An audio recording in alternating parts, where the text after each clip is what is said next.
اس بات کا خاص خیال رکھیں کہ ہمارے یہاں کسی بھی قسم کی فوٹوگرافی اور ویڈیو کی اجازت نہیں ہے، اور ہم اس کو حرام سمجھتے ہیں. کسی بھی قسم کی فوٹوگرافی یا ویڈیو کرنے کی یہاں اجازت نہیں ہے. نحمده ونصلي على رسول الكريم. اما بعد فاعوذ بالله من الشيطان الرجيم. بسم الله الرحمن الرحيم.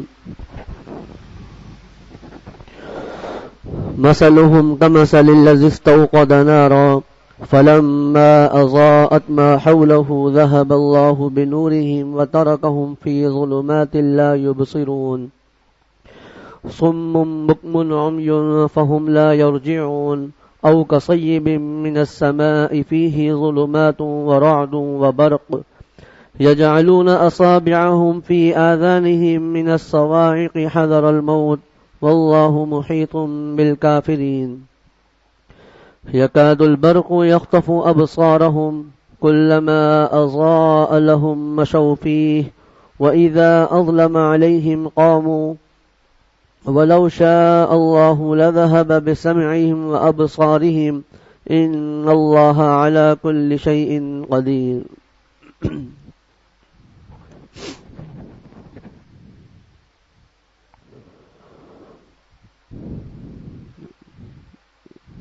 آج سورۃ البقرہ کی آیت نمبر 17 سے 20 تک پڑھا گیا، اور الحمدللہ سورۃ البقرہ کے 2 رکوع یہاں مکمل ہو گئے. جیسا کہ عرض کیا گیا ہے کہ سورۃ البقرہ کے دوسرے رکوع میں اللہ تعالیٰ نے منافقین کے بارے میں کچھ باتیں ارشاد فرمائی ہیں. گزشتہ درس میں جو آخری آیت تھی اس میں یہ بیان کیا گیا تھا کہ یہ جو منافقین ہیں ان کے سامنے ہدایت کی باتیں سامنے آ گئی تھی، تو انہوں نے اس ہدایت کو چھوڑ کر گمراہی کو اختیار کیا.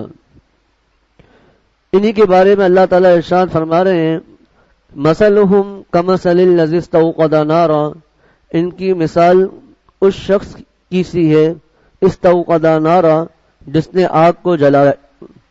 فلما اضاءت ما حولہ، بس جب اس آگ نے اپنے ارد گرد کو روشن کر دیا. بعضوں نے ترجمہ کیا ہے بس جب اس آگ نے اپنے ماحول اس کے ماحول کو روشن کر دیا. ذہب اللہ بنورہم، اللہ تعالیٰ نے ان کی روشنی کو سلب کر لیا. وترکہم فی ظلمات، اور اللہ تعالیٰ نے ان کو چھوڑ دیا اندھیرے میں. لا یبصرون، کہ وہ دیکھتے نہیں ہیں، ان کو کچھ سجائی نہیں دیتا.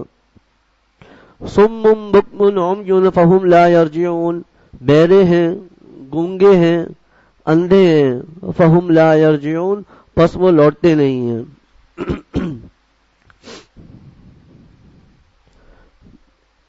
آج جو آیتیں پڑھی گئیں ان میں منافقین کی مثال اللہ تعالیٰ نے ارشاد فرمائی ہے.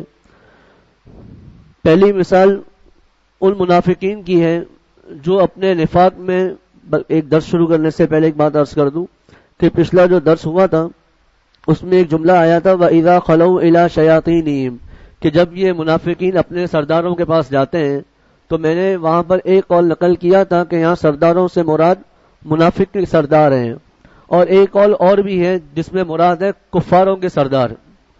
کفاروں کے سردار بھی یہاں مراد ہیں کیونکہ وہ منافق اپنے سرداروں کے پاس بھی جاتے تھے، اور کفاروں کے جو سردار تھے، بڑے بڑے رؤسا تھے، ان کے پاس بھی جا کر یہی بات کہتے تھے. آج جو آیتیں پڑھی ان میں منافقین کی 2 مثالیں دی گئی ہیں.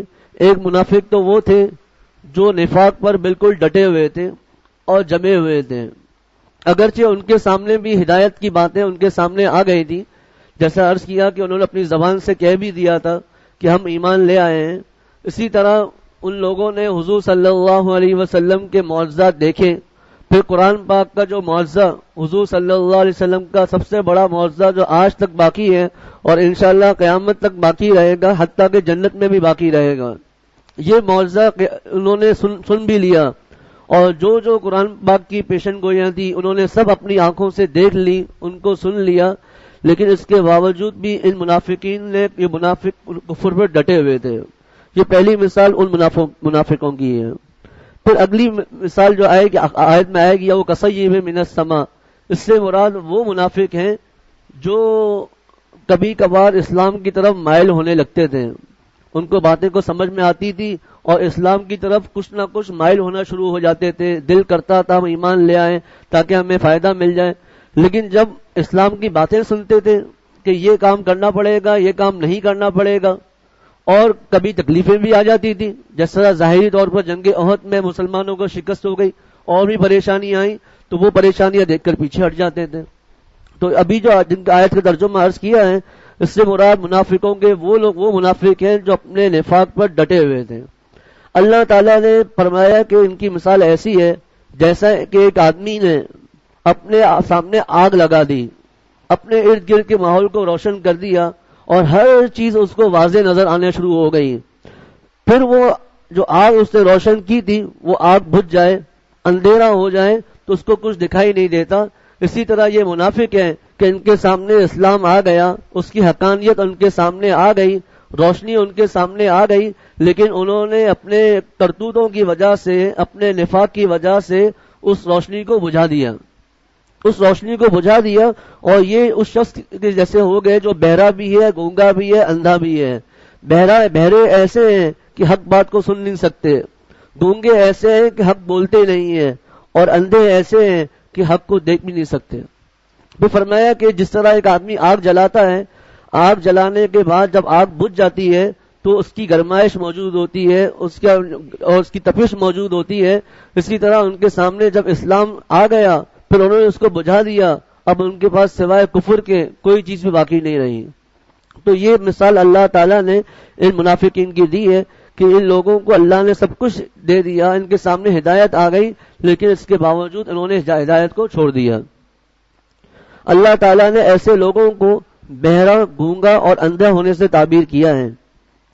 اس کے بعد دوسرے منافق جن کے بارے میں میں نے عرض کیا کہ ان کو اسلام کی باتیں کچھ نہ کچھ سمجھ میں آنا شروع ہو گئی تھی، وہ چاہتے تھے کہ ہم اسلام میں داخل ہو جائیں اور مسلمان ہو جائیں، لیکن جب اسلام نے بتایا کہ یہ چیزیں حلال ہیں اور یہ چیزیں حرام ہیں، تو جن چیزوں کو اسلام نے حرام کیا انہوں نے سوچا ہمیں تو اس سے بچنا پڑے گا، ہم تو اس سے بچ نہیں سکیں گے، جو چھوڑو ہم اسلام قبول ہی نہیں کرتے۔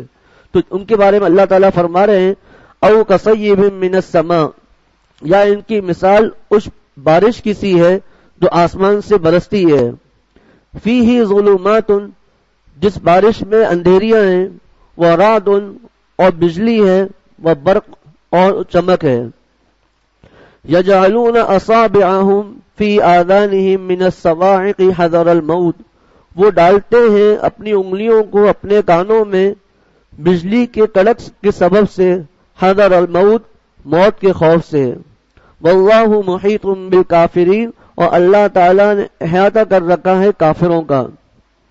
یکاد البرق یخطف ابصارہم، قریب ہے کہ بجلی اچک لے، چھین لے ان کی بصارت کو، ان کے دیکھنے کی طاقت کو، کلما اضاء لہم مشوا فیہ، جب بھی ان کے لیے روشنی ہوتی ہے، مشوا فیہ، وہ اس میں چلنے لگتے ہیں، وَإِذَا أَظْلَمَ عَلَيْهِمْ قَامُوا، اور جب ان پر اندھیرا ہو جاتا ہے، قاموا، ٹھہر جاتے ہیں، وَلَوْ شَاءَ اللَّهُ، اگر اللہ چاہتا، لَذَهَبَ بِسَمْعِهِمْ وَأَبْصَارِهِمْ، چھین لیتا ان کی سماعت کو اور ان کی بصارت کو، یعنی ان کے سننے کی طاقت کو چھین لیتا، ان کے دیکھنے کی طاقت کو چھین لیتا۔ ان اللہ علی کل شیء قدیر، بے شک اللہ تعالی ہر چیز پر قادر ہے۔ یہ مثال دوسرے منافقین کی ہے جن کے سامنے ہدایت کی کچھ باتیں سامنے آ گئی تھی، اور وہ منظر اللہ تعالیٰ نے اس طرح اس کو پیش کیا ہے۔ یہ جو آیت ہے، یہ قرآن پاک کی بلاغت اس میں بھری ہوئی ہے کہ کس انداز سے اللہ تعالیٰ نے بارش، بجلی کی چمک، بجلی کی کڑک سے ان کفاروں کو سمجھایا ہے اللہ تعالیٰ نے، اور فرمایا کہ ایک بارش ہے اور وہ بارش بھی رات کی ہے، اور ایسی بارش ہے جس میں بجلیاں بھی چمک رہی ہیں اور ان کی گرج چمک کی آواز بھی آ رہی ہے، اور جب بجلی چمکتی ہے تو وہ ڈر کے مارے اپنی جو انگلیاں ہیں وہ اپنے کانوں میں ڈال لیتے ہیں۔ اللہ تعالیٰ جب یہ منظر سامنے آیا تو اس وقت کے جو دو منافق تھے وہ حضور کے پاس تھے، ان کو قرآن تو سنتے تھے، سب پتا تھا، وہ لوگ حضور صلی اللہ علیہ وسلم کی خدمت سے جا رہے تھے اور کفاروں کے پاس جا رہے تھے، راستے میں بارش ہو گئی، اور وہ بارش بھی بالکل اسی انداز کی ہوئی جس انداز کو قرآن نے بیان کیا ہے کہ رات کو بارش ہو رہی ہے اور بجلیاں چمک رہی ہیں، بجلیوں کی آوازیں آ رہی ہیں، اور وہ منافقین ڈر کے مارے اپنی انگلیاں کانوں میں ڈال رہے ہیں. آگے جیسے قرآن پاک میں موجود ہے، اب جب بجلی چمکتی تھی وہ جلدی جلدی چلنا شروع ہو جاتے تھے اندھیرے میں، جیسے ہی بجلی بند ہوتی تھی وہ رک جاتے تھے. اب وہ دعائیں کر رہے ہیں کہ اے اللہ یہ بارش بند ہو جائے. صبح ہوئی، وہ حضور صلی اللہ علیہ وسلم کے ہاتھ میں آ کر مسلمان ہو گئے، بیعت ہو گئے اور کامل ایمان والے بن گئے کہ اللہ تعالیٰ نے جو بات حضور صلی اللہ علیہ وسلم کی زبانی کہلوائی وہ چیز سب نے اپنی آنکھوں سے دیکھ لی. تو اس آیت میں جو اللہ تعالیٰ نے اس بات کو بیان کیا ہے تو علماء فرماتے ہیں کہ اس میں اللہ تعالیٰ نے بارش کو اسلام سے تشبیہ دی ہے. پھر اس بارش میں جس طرح اندھیریاں تھی تو اسلام نے بتا دیا کہ کفر جو ہے پورا کا پورا اندھیرا ہے، اس کفر میں کوئی روشنی نہیں ہے بلکہ یہ کفر پورا کا پورا اندھیرا ہے.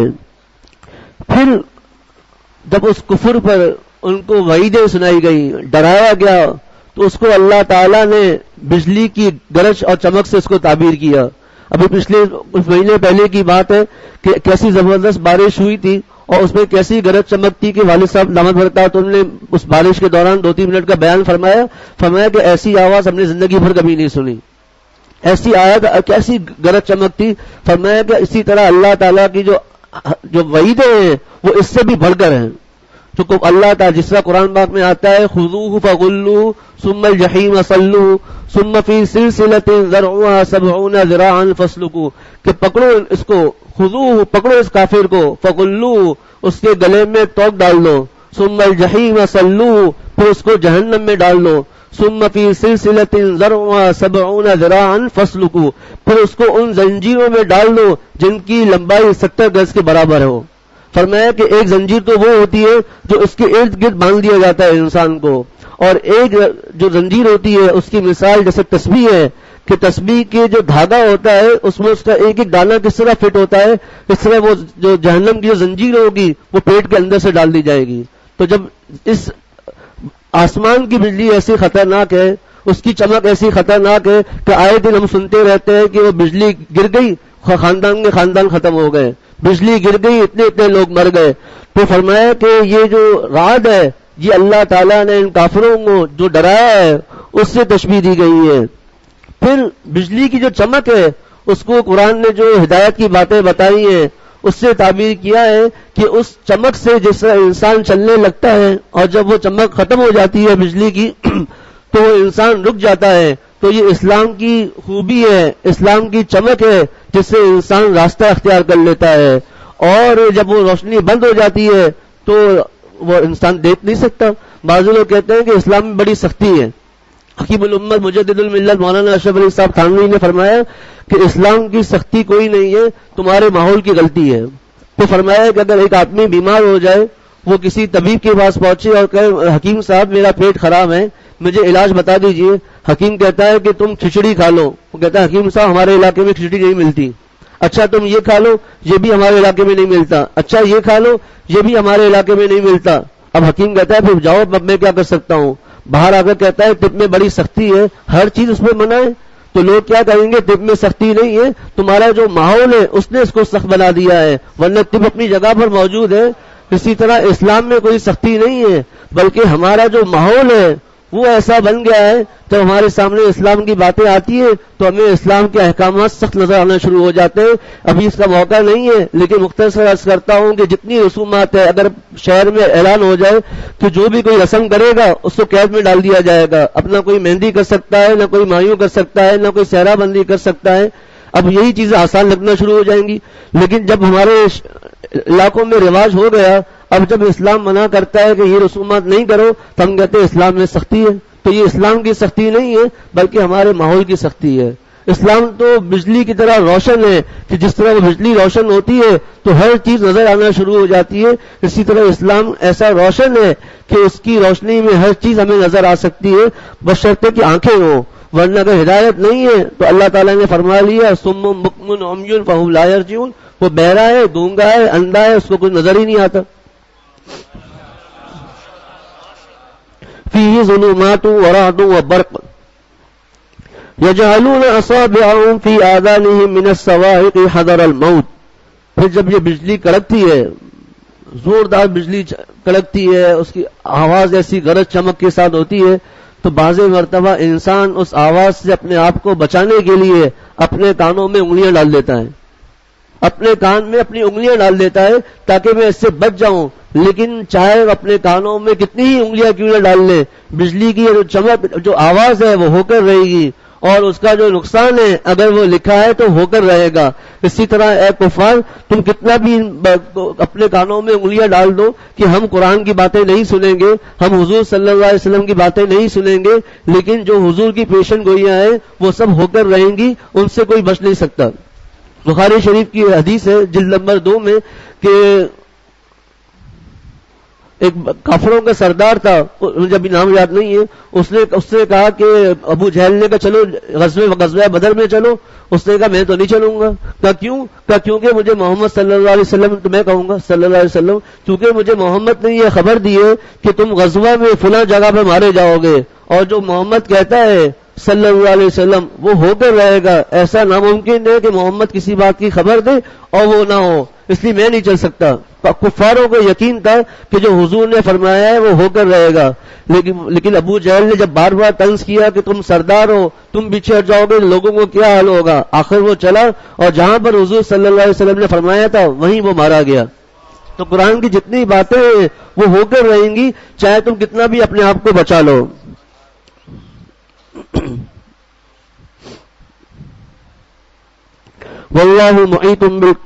واللہ محیط بالکافرین، اور اللہ تعالیٰ نے ان کافروں کا احاطہ کیا ہوا ہے.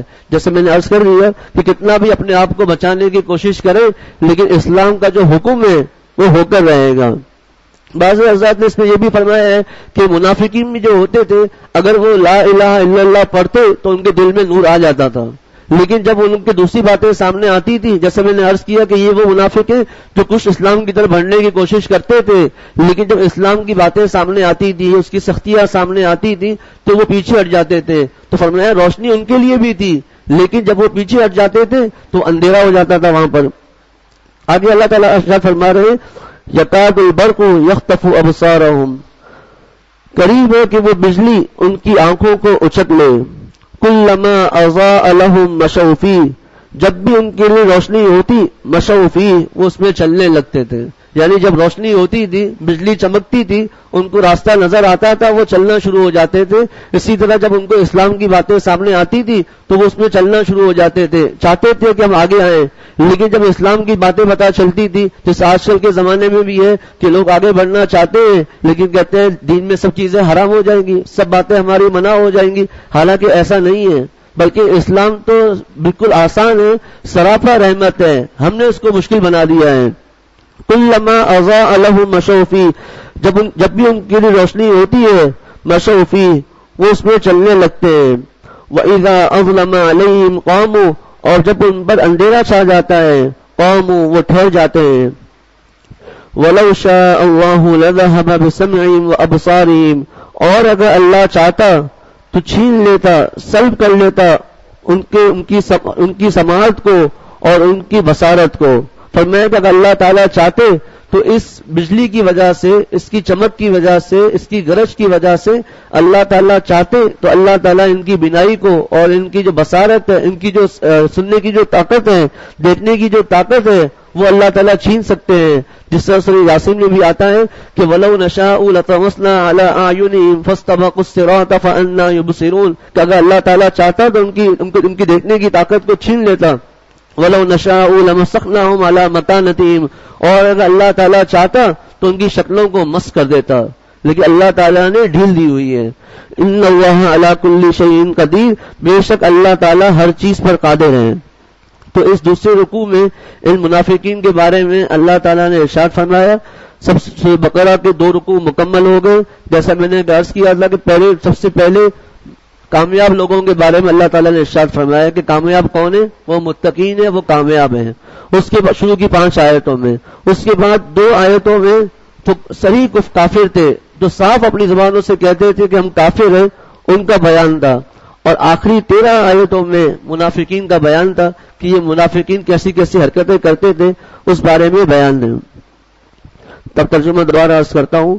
مثلهم كمثل الذي استوقد نارا، ان کی مثال یعنی ان منافقین کی مثال اس شخص کی سی ہے استوقد نارا جس نے آگ کو روشن کیا فلما اضاءت ما حوله پس جب اس آگ نے روشن کر دیا اس کے ارد گرد کو ذهب اللہ بنورہم اللہ تعالی نے سلب کر لیا چھین لیا ان کے نور کو ان کی روشنی کو وترکہم اور ان کو چھوڑ دیا فی ظلمات اندھیروں میں لا یبصرون کہ وہ دیکھتے نہیں ہیں صم بکم عمی بہرے ہیں گونگے ہیں اندھے ہیں فہم لا یرجعون پس وہ لوٹتے نہیں ہیں یعنی ایمان کی طرف لوٹتے نہیں ہیں بلکہ اپنی گمراہی میں ڈوبے ہوئے ہیں او کصیب من السماء یا ان کی مثال آسمان سے برستی بارش کی سی ہے فیہ ظلمات جس میں اندھیریاں ہیں ورعد اور بجلی ہے وبرق اور چمک ہے یجعلون اصابعہم وہ ڈالتے ہیں اپنی انگلیوں کو اپنے کانوں میں من السواعق کی بجلی کے سبب سے حذر الموت موت کے اندیشے سے ڈرتے تھے کہ اس بجلی کی چمک کی وجہ سے کہیں اس گرج کی وجہ سے ہمیں موت نہ آ جائے واللہ محیط بالکافرین اور اللہ نے کافروں کا احاطہ کیا ہوا ہے یکاد البرق یخطف ابصارہم قریب ہے کہ بجلی اچک لے سلب کر لے ان کی بصارت کو ان کے دیکھنے کی طاقت کو کلما اضاء لهم مشوا فیہ جب بھی ان کے لیے روشنی ہوتی ہے مشوا فیہ تو اس میں چلنے لگتے ہیں وَإِذَا أَظْلَمَ عَلَيْهِمْ قَامُوا اور جب ان پر اندھیرا چھا جاتا ہے قاموا ٹھہر جاتے ہیں وَلَوْ شَاءَ اللَّهُ لَذَهَبَ بِسَمْعِهِمْ وَأَبْصَارِهِمْ اور اگر اللہ تعالیٰ چاہتا تو چھین لیتا سلب کر لیتا ان کی سماعت کو اور بصارت کو ان اللہ علی کل شیء قدیر بے شک اللہ تعالیٰ ہر چیز پر قادر ہے علماء مفسرین فرماتے ہیں کہ یہ علامت تو منافقین کے بارے میں ہے سب باتیں منافقین کے بارے میں ہوئی ہیں لیکن قرآن قیامت تک کے لیے ہے تو لہٰذا جو کسی بات میں مبتلا ہو تو وہ اللہ تعالیٰ حفاظت فرمائے اس میں شامل ہو سکتا ہے جس طرح حدیث شریف میں آتا ہے کہ منافق کی 3 علامتیں ہیں آیت المنافقی ثلاثن اذا حدث کذب جب بات کرے گا جھوٹی بات کرے گا واذا وعد اخلف جب وعدہ کرے گا اس کی مخالفت کرے گا واذا تؤمن خان جب اس کے پاس امانت رکھوائی جائے اس میں خیانت کرے گا ایک روایت میں آتا ہے نبی کریم صلی اللہ علیہ وسلم نے فرمایا کہ جس کے اندر 3 علامتیں ہیں تو اس کے اندر منافق کی 3 علامتیں ہیں جس کے اندر 1 علامت ہے تو اس کے اندر منافق کی 1 علامت ہے اور جس کے اندر 2 علامتیں ہیں تو اس کے اندر منافق کی 2 علامتیں ہیں اگرچہ یہ منافق ان منافقوں کی طرح نہیں ہے لیکن منافقوں کی فہرست میں ضرور ہے اللہ تعالیٰ مجھے اور ہم سب کی حفاظت فرمائے اور ان منافقین کی جو علامتیں پڑھی گئی اور سنائی گئی اللہ تعالیٰ ان سے ہماری حفاظت فرمائے اور اس کی برکت سے آج بھی اور آئندہ بھی اللہ تعالیٰ ہماری حفاظت فرمائے وآخر دعوانا الحمدللہ رب العالمین اب انشاءاللہ نکاح ہوگا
آپ لوگ تھوڑا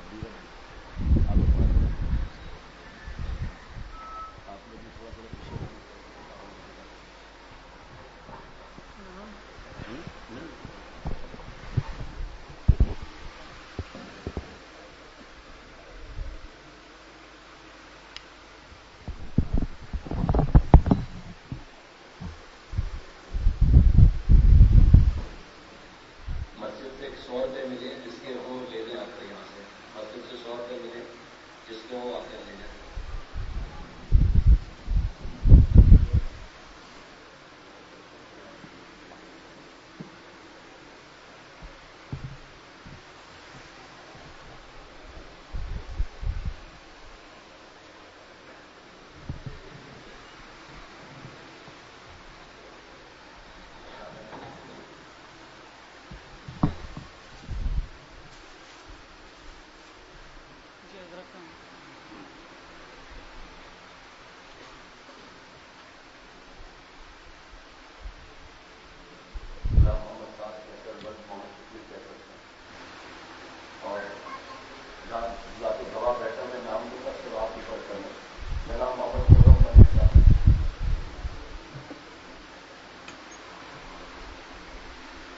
سے گواہ جناب اثر لگا تھا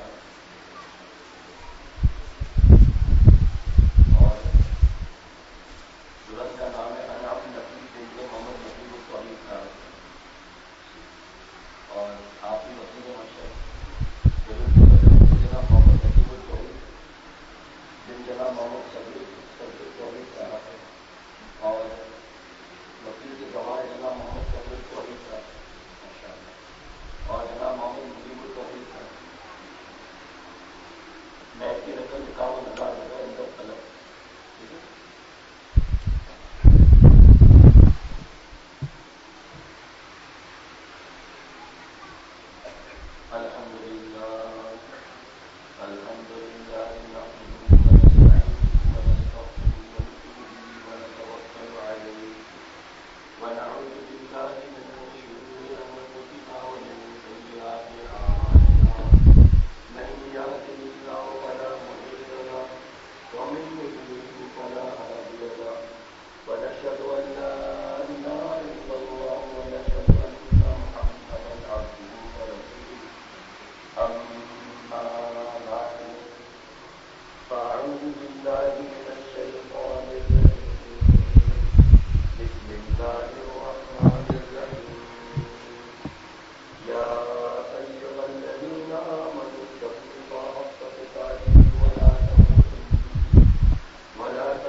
جو نکاح سنت کے مطابق سادگی سے ہو حضور صلی اللہ علیہ وسلم نے برکت کی دعا دی. نکاح برکت والا ہوتا ہے, وہ نکاح برکت والا ہوتا ہے. اور سنت کے مطابق اللہ تعالیٰ مجھے سب کو سب کام سنت کے مطابق کرنے کی توفیق عطا فرمائے. جب نکاح ہوتا ہے نا تو ہمارے حضرت فرماتے تھے کہ نکاح ہار کا دن ہے جیت کا ہار میرے خود ہار لگا ہو, دلہنیا نے ہار پہنا ہی نہیں ہوا ماشاء اللہ. اور پھر اس میں جو پتیاں گرتی ہیں جو مسجد کی بے رحمتی ہوتی ہے ماشاء اللہ, کچھ بھی نہیں, نہ فوٹوگرافی, نہ مووی, نہ ڈھول باجا, نہ دلہا صاحب آ رہے ہیں تو ساتھ میں ڈھول باجے آ رہے ہیں, کچھ بھی نہیں. اللہ تعالیٰ کتنا خوش ہوں گے.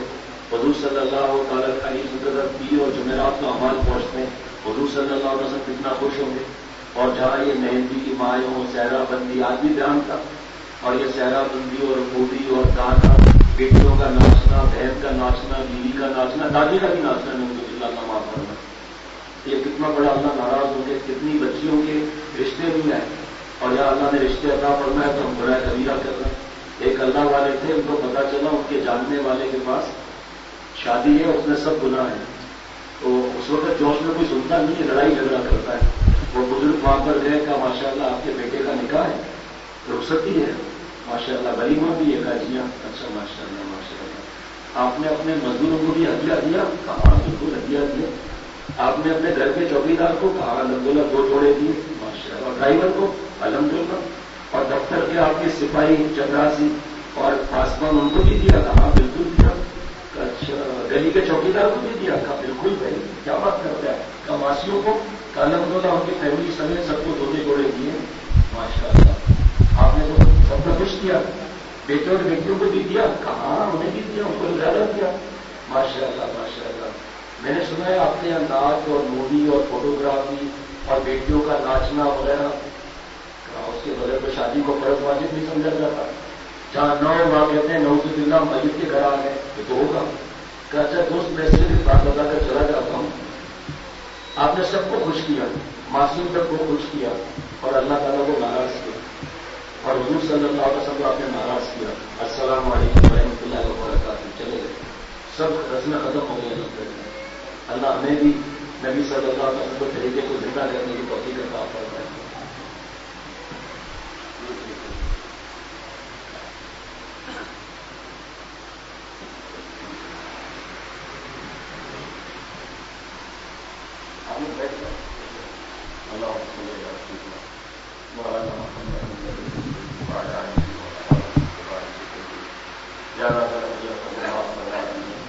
ہماری صورت اور سیرت کو اپنے پیار سے تعلیم بنا دیجیے. دونوں جہاں کے مالک, دونوں جہاں میں خوشی عطا فرمائیے. یا اللہ اپنی رحمت سے اپنے گھروں سے محروم نہ فرما, اگر اسی وکار ہم سے یا اللہ ان کا مسجد میں سنت کے مطابق ساتھی کے ساتھ پورا قبول فرما دیجیے. اپنی رحمت سے اپنے بادشاہ رہنے قبول فرما دیجیے. اے رب کریم پیارے نبی صلی اللہ تعالیٰ علیہ وسلم کا فرمان عائشہ ان آدمی نکاح برکت اللہ کرو محمد, جو نکاح ساتھی کے ساتھ ہوتا ہے برکت والا ہوتا ہے. اے اللہ پیارے نبی صلی اللہ تعالیٰ علیہ وسلم کے فرمان عائشہ کی یاد رکھتے ہوئے اس نکاح میں خوب برکت عطا فرما. اے اللہ خوب برکت عطا فرما. اس نیک اور نکاح کو نیک اولاد کا ذریعہ بنا. اے اللہ دونوں خاندان میں آپس میں خوب محبت پیدا کرنا. اے رب کریم سب کاموں میں سنت کے مطابق کرنے کی توفیق عطا فرمائیے. اگلے صحیح کرتے صحیح کہتے صحیح عطا فرمائیے. مجھ سبھی مقصد کے جن کا مقاصد حسن عطا فرمائیے. اے اللہ خوب برکت عطا فرما. اس نکاح کو نیک اولاد کا ذریعہ بنا. یا اللہ خوب خاندان میں آپس میں محبت پیدا فرما. اے دونوں جہاز کے مالک دونوں جہاز کی عافیت عطا فرما. صلی اللہ علیہ وسلم.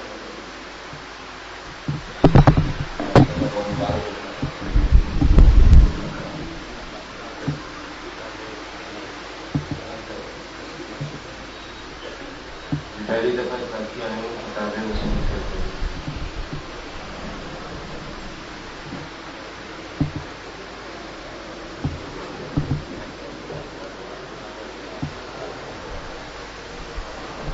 اتوار کو آج سے اگلے اتوار سے انشاءاللہ صبح 11 بجے کی مجلس یہی ہوا کرے گی انشاءاللہ.